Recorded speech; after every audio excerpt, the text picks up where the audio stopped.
In Phantom Nightmare, you were introduced to Vados, the Eruption Dragon of Extinction, destroyer of the city Obsidian and its people.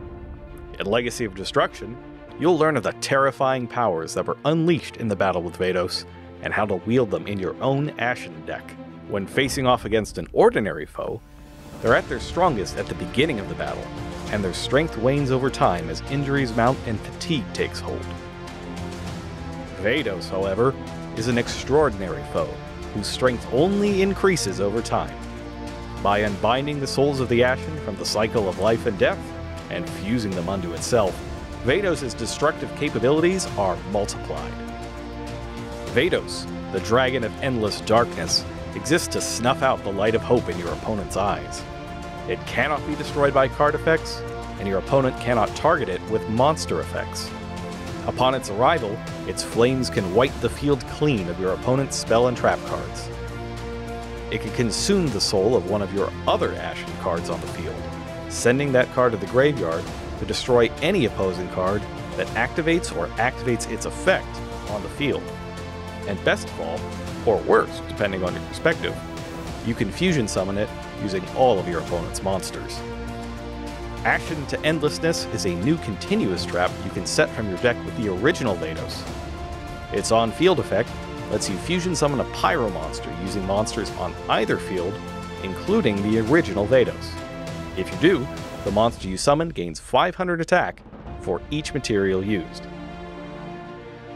Vados, the Dragon of Endless Darkness, specifically requires the original Vados, along with 2 or more other level 9 or lower Pyro monsters.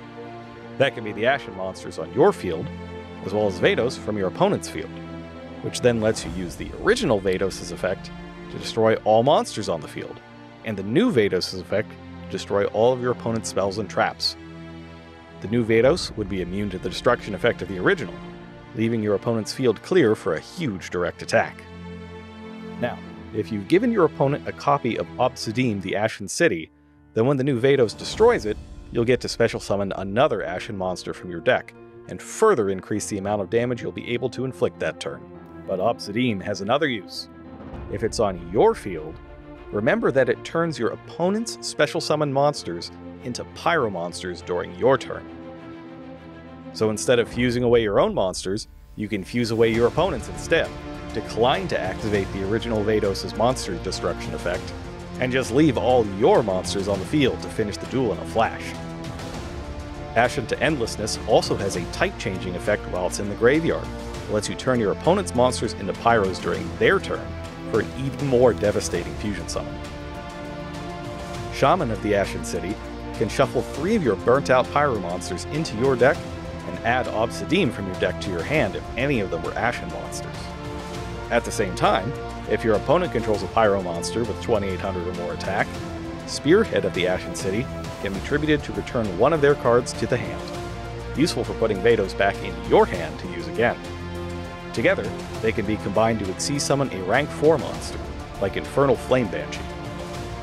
Even when it's defeated, Vados can get a new lease on life via extinguishing the Ashened.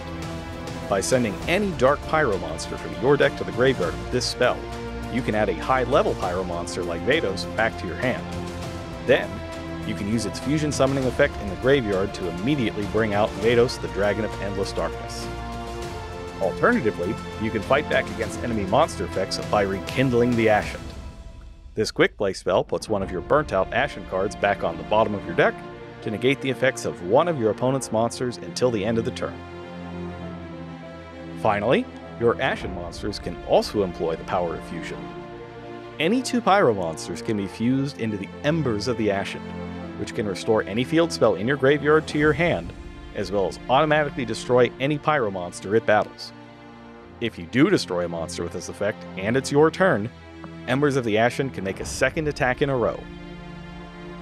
And one more thing before I go. Now is a pretty good time to have a strategy that fuses Pyro monsters together. But if you're planning on fusing your opponent's whole board into Vados, the Dragon of Endless Darkness, try to make sure you're doing it on your turn, so that your 2 Vados effects are Chainlink 1 and 2, and any recursive effects of your opponent's monsters, Snake Eyes, Flamberge Dragon for instance, are at Chainlink 3 or higher. You want all of your opponent's effects to resolve first, so that your Vados effects take everything out. As an added bonus, any on-summon trigger effects of monsters your opponent summons at Chainlink 3 or higher won't be able to activate if they're destroyed at Chainlink 2 or 1, since the monster that met its trigger condition no longer exists.